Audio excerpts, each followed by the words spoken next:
नमस्कार साथियों, स्वागत है आप सभी का इक्वेटर एजुकेशन पे। और आज हम डिस्कस करेंगे हमारे करंट अफेयर्स और उन करंट अफेयर्स में से कैसे कैसे एमसीक्यू बन सकते हैं, उन प्रश्नों को भी हम डिस्कस करेंगे।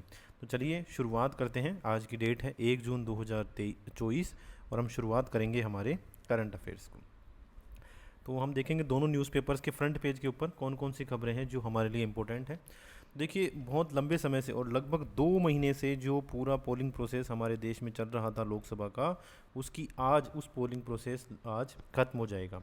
आज यानी कि 1 जून को फाइनल फेज की वोटिंग हो रही है और इस वोटिंग के बाद में फाइनली जो हमारा जो पूरी की पूरी पोलिंग प्रोसेस है, जो पूरी 7 फेज के अंदर हुई है, वो कंप्लीट हो जाएगी।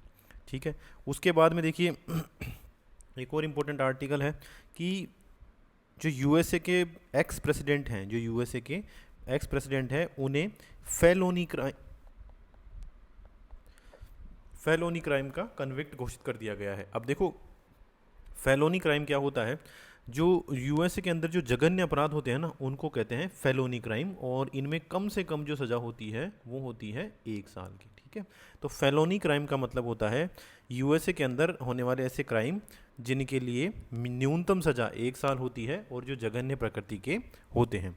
इनके ऊपर आरोप क्या थे? देखिए, इनके ऊपर लगभग 34 आरोप हैं और जो सबसे बड़े आरोप है वो ये है कि 2016 में इन्होंने इलीगली यानी अवैधानिक रूप से चुनाव को इन्फ्लुएंस करने की कोशिश की थी। यानी जो तरीके इन्होंने यूज़ किए थे 2016 में, वो बिल्कुल इलीगल तरीके थे। इसके अलावा एक जो पोर्न स्टार है, उनको इन्होंने बहुत बड़ी राशि गुप्त तरीके से दी है, तो वो भी बिल्कुल गलत है। तो ये 2 बड़े आरोप थे जिनके बाद में इन्हें फेलोनी कन्विक्ट करार दे दिया गया। फेलोनी का मतलब होता है जघन्य प्रकार के अपराध जिनमें मिनिमम सज़ा 1 साल की होती है। तो ये पहले यूएस के प्रेसिडेंट बन गए हैं अब तक के इतिहास के जिनको इस तरह का आरोपी और आरोप सिद्ध हो चुके हैं। ठीक है। उसके बाद में देखिए, जीडीपी को लेकर एक हमारे यहाँ आर्टिकल है, तो हम उसको भी डिस्कस करेंगे एमसीक्यू के थ्रू। पूरा कंसेप्ट देखेंगे कि कौन कौन से कंसेप्ट हैं जिनसे जीडीपी निकलती है। उसके बाद में जो सांसद थे प्रज्वल रेवन्ना कर्नाटका के, जो जर्मनी चले गए थे, वो वापस आ गए हैं। सेक्सुअल असाल्ट के इनके ऊपर आरोप हैं और 6 दिन की कस्टडी में अब हैं। इसके अलावा इंडियन एक्सप्रेस के अंदर देखें, ये भी इसी में भी यही लिखा हुआ है कि 7 फेज के अंदर चुनाव होने थे और उस 7वें चरण के लिए जो वोटिंग है वो आज यानी कि 1 जून को हो रही है। और आज के दिन वोटिंग होने के बाद में जो 7 फेज के अंदर हमारे चुनाव थे वो कंप्लीट हो गए। इसके बाद में जीडीपी को लेकर एक बहुत अच्छी खबर आई है, तो हम कंसेप्ट पढ़ेंगे जीडीपी का। इसके बाद में देखिए, ये पॉलिटिकल न्यूज़ है, ये भी पॉलिटिकल न्यूज़ ही है। उसके बाद में जो प्रज्वल रेवन्ना है उससे रिलेटेड ये न्यूज़ है जो हमने देख ली। इसके बाद में देखिए, बहुत भयंकर गर्मी इस समय आप भी देख रहे हैं पूरे देश भर में, स्पेशली उत्तर भारत के अंदर बहुत ज़्यादा गर्मी पड़ रही है। और जहाँ पर अभी 7th फेज के इलेक्शन होने हैं, यूपी और बिहार की कुछ सीटें हैं, तो वहाँ पर देखिए 18 पोलिंग ऑफिसर्स जो है ना, पोलिंग स्टाफ के व्यक्ति, उनकी मृत्यु अभी तक इस गर्मी की वजह से हो चुकी है। तो बहुत चिंता की एक बात है। इसके बाद में अरविंद केजरीवाल जो दिल्ली के मुख्यमंत्री हैं, उनको बेल दी गई थी कोर्ट के द्वारा। अब उसका टेन्योर आज पूरा हो जाएगा और कल यानी कि 2 जून को उनको सरेंडर करना होगा। तो इससे भी जुड़ी हुई ये न्यूज़ है।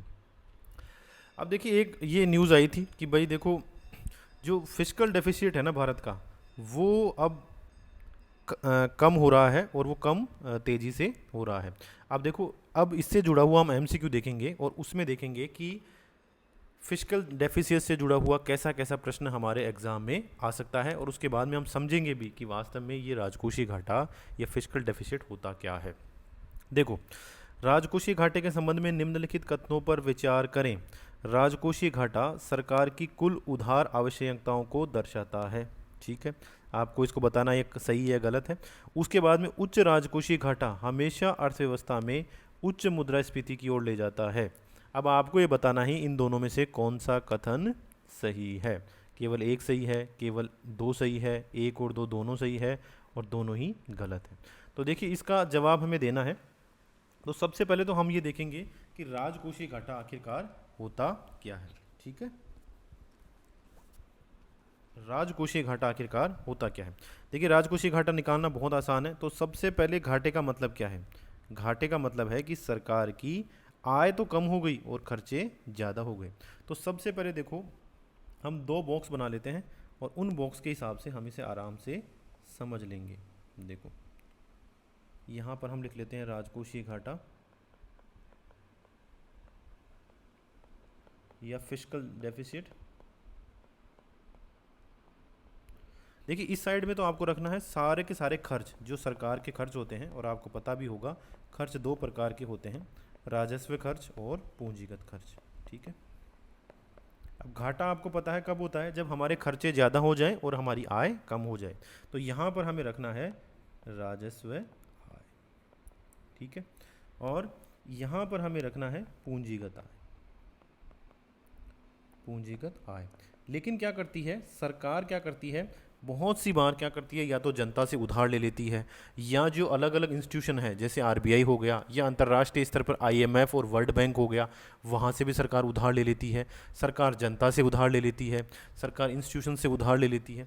तो जो उधार सरकार के द्वारा लिया गया होता है ना, वो कहलाता है सरकार की पूंजीगत आय। देखो भाई, आप किसी से अगर उधार ले रहे हो पैसा, तो एक तरह से आपकी आय तो हो रही है ना, भले ही उसको बाद में हमें वापस चुकाना है, लेकिन अगर हम किसी से पैसा उधार लेते हैं तो वो हमारी आय होती है। तो जो उधार ली गई राशि है, उधार ली गई प्राप्तियां, उन्हें हमें इसमें शामिल नहीं करना है, उसे हमें इसमें शामिल नहीं करना है। आ गई बात समझ में? तो सबसे पहले हम एक साइड रखेंगे राजस्व खर्च और पूंजीगत खर्च, दोनों को एक साइड रख लेंगे। इन्हें व्यय भी हम कहते हैं, रेवेन्यू एक्सपेंडिचर और कैपिटल एक्सपेंडिचर, और उसमें से हम लेस करेंगे राजस्व आय और पूंजीगत आय। ठीक है, इन दोनों को जोड़ के हम इसमें से लेस करेंगे। लेकिन एक चीज़ हमें ध्यान रखनी है कि जो हमने उधार ली है ना राशि, चाहे वो आरबीआई से हो, जनता से हो, वो भी हमारी आय में शामिल है, तो उसको हमें शामिल नहीं करना है। तो जो उत्तर आएगा वो क्या आएगा, राजकोषीय घाटा। कि सभी प्रकार के खर्चों में से, खर्चे केवल दो ही प्रकार के होते हैं, राजस्व या पूंजीगत, उनको एक साइड रख लो। और सभी प्रकार की आय, तो आय भी दो ही प्रकार की होती है, राजस्व और पूंजीगत, उनको एक साइड रख लो। लेकिन पूंजीगत आय में से हमें उधार को शामिल नहीं करना है। अब देखो इन दोनों में से क्या निकल के आएगा। मान लीजिए सरकार का राजस्व खर्च है 10,000 करोड़ रुपए का, ठीक है, हम केवल 10 रख लेते हैं। पूंजीगत खर्च है सरकार का 25 रुपये का, ठीक है, तो ये टोटल कितना हो गया, 35 रुपये। इसके बाद में राजस्व आय सरकार की कितनी है, तो राजस्व आय भी आप मान लीजिए 8 रुपये है। और पूंजीगत आय, सरकार की पूंजीगत आय कितनी है, तो सरकार की पूंजीगत आय हम मान लेते हैं 25 रुपये, ठीक है। और उधार ली हुई राशि हमने इसमें अभी शामिल नहीं की है, और वो हमें शामिल भी नहीं करनी है, ठीक है। मान लीजिए सरकार उधार लेगी, वो हम अभी देख लेंगे। तो 25 और 8 कितने हुए, 33। तो मतलब 2 लाख करोड़ रुपए सरकार के पास में घाटा है। तो ये सरकार क्या करती है, इसे सरकार उधार लेकर पूरा करती है। भाई सरकार को एक पूरा तो करना ही पड़ेगा ना। मान लो सरकार ने ना खर्चा ज़्यादा कर दिया, अब उस खर्चे को चुकाएंगे कहाँ से। जैसे मान लीजिए मैं गया बाजार में, मैंने कपड़े खरीद लिए 1,000 रुपये के, तो मुझे अब 1,000 रुपये चुकाने तो पड़ेंगे ना, भले ही मैं इस बार उधार लेके आ गया मान लो।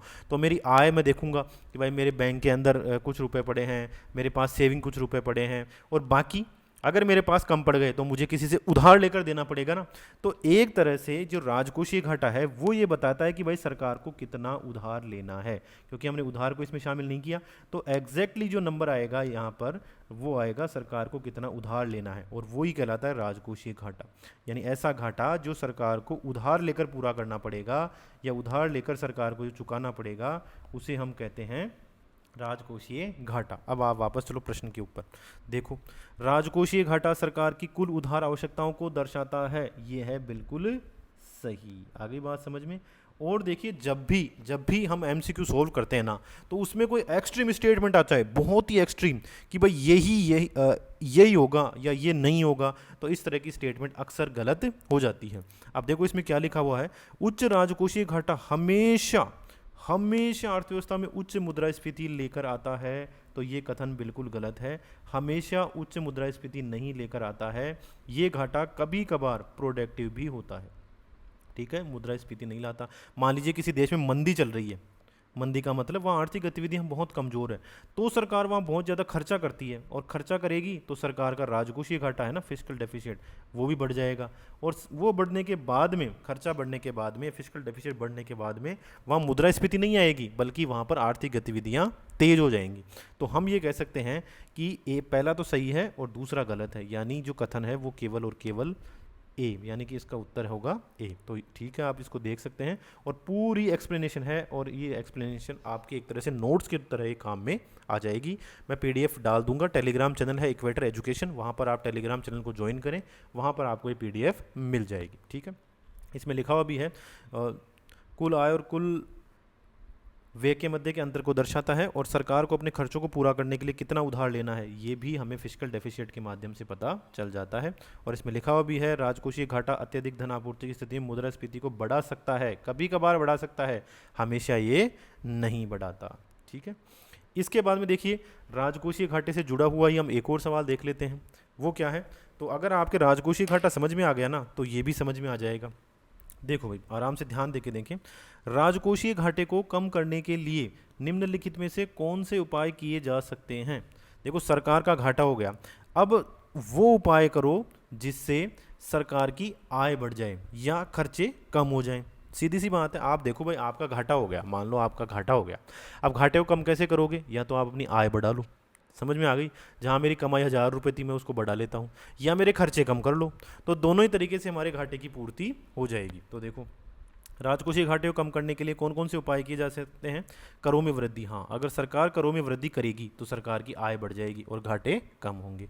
सब्सिडी में कमी, यानी सरकार खर्चों में कमी कर रही है, ठीक है, सरकार खर्चों में कमी कर रही है और खर्चों में कमी करेगी तो घाटे में भी कमी आएगी। ठीक है, उसके बाद में देखो सार्वजनिक क्षेत्र की उधारी में वृद्धि, यानी सरकार बाजार से उधार ले रही है। तो देखो, हमने पहले ही पढ़ लिया अच्छी तरह से, आप देखोगे हमने पहले ही पढ़ लिया कि उधार को शामिल हम करते ही नहीं हैं। उधार तो हम फिस्कल डेफिसिट या राजकोषीय घाटे के अंदर उधार को तो हम शामिल करते ही नहीं हैं। तो चाहे आप उधार लो चाहे उधार मत लो, इस राजकोषीय घाटे पर कोई भी प्रभाव नहीं पड़ेगा, क्योंकि ये तो शामिल होता ही नहीं है, ये तो शामिल होता ही नहीं है। तो अगर सार्वजनिक क्षेत्र की उधारी में वृद्धि, यानी सरकार अगर ज़्यादा उधार लेती है तो उससे राजकोषीय घाटे पर कोई भी प्रभाव नहीं पड़ेगा। इसके बाद में देखो सार्वजनिक क्षेत्र के उपक्रमों का निजीकरण, यानी अगर सरकार मान लीजिए कुछ पीएसयू को बेच देगी, अगर सरकार पीएसयू को बेचेगी तो सरकार के पास पैसे आएंगे ना, पैसे आएंगे ना सरकार के पास में, तो पैसे आएंगे तो घाटा कम हो जाएगा। तो आप सीधा सीधा एलिमिनेशन मेथड लगाओ कि जहाँ भी 3 है वो ऑप्शन इसका सही जवाब नहीं हो सकता, और इसका 1, 2 और 4 होना जरूरी है, तो 1, 2 और 4 जरूरी ये रहा, तो इसका उत्तर क्या है, बी। तो ये हमारे को सही जवाब मिल गया, इसमें साफ साफ हर चीज़ में लिखी हुई है। ठीक है, एक ऑप्शन से क्या होगा, 2 से क्या होगा, 4 से क्या होगा, और इसमें हम उधारियाँ तो शामिल करते ही नहीं हैं। जब राजकोषीय घाटे की गणना की जाती है तो सरकार के द्वारा या सार्वजनिक क्षेत्र के द्वारा जो उधारियाँ ली गई हैं उनको हम शामिल नहीं करते हैं। ठीक है, चलिए इसके बाद में देखिए जीडीपी है, उसकी ग्रोथ 8.2% बढ़ रही है, मैन्युफैक्चरिंग सेक्टर में ग्रोथ हो रही है। तो ये न्यूज़ तो देखो हर महीने आएगी, क्योंकि जीडीपी के जो आंकड़े हैं ना हर महीने ही जारी किए जाते हैं। तो कब कितनी बढ़ गई, कभी कितनी बढ़ गई, फिर 3 महीने पर फिर जारी होते हैं, फिर 6 महीने पर भी जारी होते हैं, और फिर साल में भी जारी होते हैं।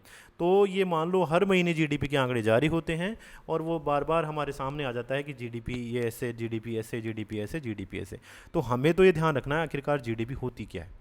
सीधी सी बात हमारे काम की तो ये है, हमारे से तो एग्जाम में ये पूछा जाएगा कि जीडीपी आखिरकार होती क्या है। ठीक है, और उससे जुड़े हुए कंसेप्ट कौन कौन से। तो देखो यही हमारा सवाल है कि जीडीपी की अवधारणा का मतलब क्या होता है। ठीक है, इसको हम समझ भी लेते हैं। देखिए जीडीपी, ठीक है, एक एक वर्ड का मीनिंग समझेंगे तो अच्छी तरह समझ में आ जाएगा। तो जी का मतलब है ग्रोस, डी का मतलब है डोमेस्टिक, और पी का मतलब है प्रोडक्ट। क्या देखो यहाँ पर लिखा हुआ भी है ग्रोस डोमेस्टिक प्रोडक्ट। ठीक है, तो जीडीपी के अंदर क्या शामिल किया जाता है, देखिए सीधा सीधा हम उत्तर पे चलते हैं। देखो एक अवधि के अंदर, एक अवधि के अंदर, अब यहाँ डोमेस्टिक लिखा हुआ है, इसका मतलब है एक देश की सीमाओं के अंदर अंदर। तो एक देश की सीमाओं के अंदर अंदर, ठीक है, एक फिक्स अवधि के अंदर। क्योंकि आप जीडीपी में कोई भी चीज़ कैलकुलेट करोगे, कभी भी आप जीडीपी कैलकुलेट करोगे ना, तो वो किसी पीरियड की होगी, या तो 1 महीने की जीडीपी होगी, 3 महीने की होगी, 6 महीने की होगी, 1 साल की होगी।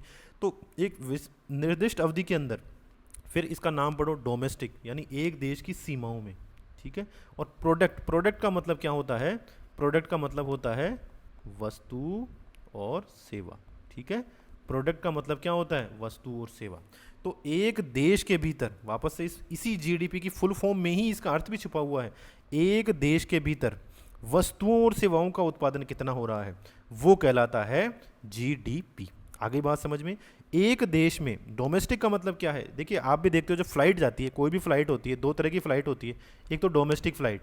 डोमेस्टिक फ्लाइट कौन सी होती है, जो हमारे देश के अंदर ही घूमेगी, यानी मान लीजिए दिल्ली से वो गई बेंगलोर, या दिल्ली से वो गई जयपुर, या दिल्ली से श्रीनगर, तो वो डोमेस्टिक फ्लाइट तो हमारे देश के अंदर ही घूमती रहेगी। एक फ़्लाइट होती है इंटरनेशनल, तो वो क्या होगी, हमारे देश से दूसरे देश के अंदर जाएगी। तो डोमेस्टिक का मतलब क्या होता है कि देश के अंदर ही। तो जब भी जीडीपी पूछी जाए तो उसका मतलब होगा कि देश की सीमाओं के भीतर और कितना प्रोडक्ट उत्पादित हुआ। तो प्रोडक्ट का मतलब क्या होता है, वस्तुएं और सेवाएं। तो एक देश की सीमाओं के बीच में वस्तुओं और सेवाओं का जो मूल्य आएगा किसी निश्चित अवधि का, वो कहलाएगा जीडीपी। आगे बात समझ में। ग्रॉस डोमेस्टिक प्रोडक्ट का मतलब है एक देश की सीमाओं के अंदर जो वस्तुएं और सेवाएं उत्पादित हो रही है, वो जीडीपी कहलाती है। अब चाहे ये उत्पादन कोई भी करे, मान लीजिए कोई विदेशी कंपनी है, वो हमारी देश में फैक्ट्री लगा रही है और उसकी वस्तुएं जितनी भी उत्पादित हो रही है वो भी जीडीपी का भाग होता है। ठीक है, बस ध्यान क्या रखना है, केवल और केवल हमें ध्यान रखना है कि हमारे देश की सीमाओं के अंदर उत्पादन हो, चाहे वो कोई भी करे, कैसे भी करे, बस हमारे देश के अंदर होना चाहिए, तो वो कहलाता है जीडीपी। और इसका उत्तर भी यही है। ठीक है, ये देखो आप व्याख्या में आराम से पढ़ लोगे। किसी निर्दिष्ट अवधि के दौरान, अब कोई भी अवधि हो सकती है, या तो मंथली हो सकती है, त्रैमासिक हो सकती है, वार्षिक हो सकती है, एक देश की सीमाओं में सभी वस्तुओं और सेवाओं का कुल मूल्य होता है, वो कहलाता है जीडीपी। ठीक है, इसमें घरेलू और विदेशी दोनों ही संस्थाएं शामिल होती है, चाहे कोई भी कंपनी हो, घरेलू हो, विदेशी हो, बस ध्यान ये रखना है कि हमारे देश की सीमाओं के भीतर वो काम करे। ठीक है, उसी को हम कहते हैं ग्रॉस डोमेस्टिक प्रोडक्ट या जीडीपी। इसके बाद में देखिए और एक अगला क्वेश्चन चलते हैं। ये भी प्रश्न पूछा जा सकता है एग्जाम में कि जीडीपी की गणना के लिए कौन सी विधि शामिल है और कौन सी नहीं है। प्रश्न पूछ रहा है कि कौन सी विधि शामिल नहीं है या किस विधि के माध्यम से जीडीपी की गणना नहीं होती है। तो देखिए जीडीपी की जो गणना होती है ना, उसके लिए 3 विधियां बनाई हुई है, और वो 3 विधियां कौन कौन सी हैं, देखो ये रही। एक तो है इनकम मेथड या आय विधि, एक है आउटपुट या उत्पाद विधि, और एक है एक्सपेंडिचर या उपभोग विधि। ठीक है, आगे बात समझ में। तो देखो सभी व्यक्तियों की आय जोड़ लो, वो भी जीडीपी कहलाएगी। सभी व्यक्तियों का खर्च जोड़ लो, वो भी जीडीपी कहलाएगी। और सभी फैक्ट्रियों में जितना उत्पादन हो रहा है, और उत्पाद किसका, उत्पाद हमें पता है 2 चीज़ें शामिल होती है, या तो वस्तु और या सेवा। ठीक है, तो इन तीनों माध्यम से जीडीपी कैलकुलेट की जा सकती है, और तीनों से ही बराबर जीडीपी आएगी हमेशा। ये बात ध्यान रखने की चीज़ है, ये बात हमारे लिए ध्यान रखने की है, क्योंकि आप ये देखो आप इसमें मैं एक छोटा सा उदाहरण देता हूँ। मान लीजिए एक दुकानदार है और यहाँ पर उसके पास एक ग्राहक आता है। अब दुकानदार 10 रुपये का माल बेचता है और ग्राहक उसे 10 रुपये में खरीद लेता है। तो अगर हम इस ग्राहक से पूछेंगे भाई आपने खर्च कितना किया, तो ग्राहक कहेगा मैंने 10 रुपये खर्च कर दिए। दुकानदार से पूछेंगे आपकी आय कितनी है, वो कहेगा जी 10 रुपये मेरे पास आ गए हैं। तो अगर आय विधि से हम जीडीपी निकालेंगे तो भी भाई 10 रुपये, और अगर व्यय विधि से निकालेंगे या उत्पाद विधि से निकालेंगे तो वो भी 10 रुपये। तो तीनों ही मेथड से जीडीपी एक समान आती है, और तीनों ही मेथड से जीडीपी की गणना की जा सकती है, आय विधि, उत्पाद विधि और उपभोग विधि। ये इन्वेस्टमेंट मेथड है या इन्वेस्ट मेथड है ना, ये जीडीपी की कैलकुलेशन के लिए नहीं होता। और प्रश्न क्या पूछ रहा है कि जीडीपी की गणना किस विधि से नहीं की जाती, तो इन्वेस्ट विधि ऐसी कोई विधि नहीं है। हमें ध्यान क्या रखना है, इन 3 विधियों से जीडीपी कैलकुलेट होती है। एक है इनकम मेथड, एक है आउटपुट मेथड, एक है एक्सपेंडिचर मेथड। ठीक है, 3 ही विधियां होती है, इसके अलावा कोई भी विधि हो तो वो उसका गलत जवाब होगा। यहाँ पर आप एक्सप्लेनेशन अच्छे से पढ़ सकते हैं कि एक्सपेंडिचर मेथड क्या होता है, आउटपुट मेथड क्या होता है, और इनकम मेथड क्या होता है। ठीक है, उम्मीद है आज का वीडियो यूज़फुल रहा होगा, और इसमें है ना आज के न्यूज़पेपर के अंदर यही जुड़ी खबरें थी, और इन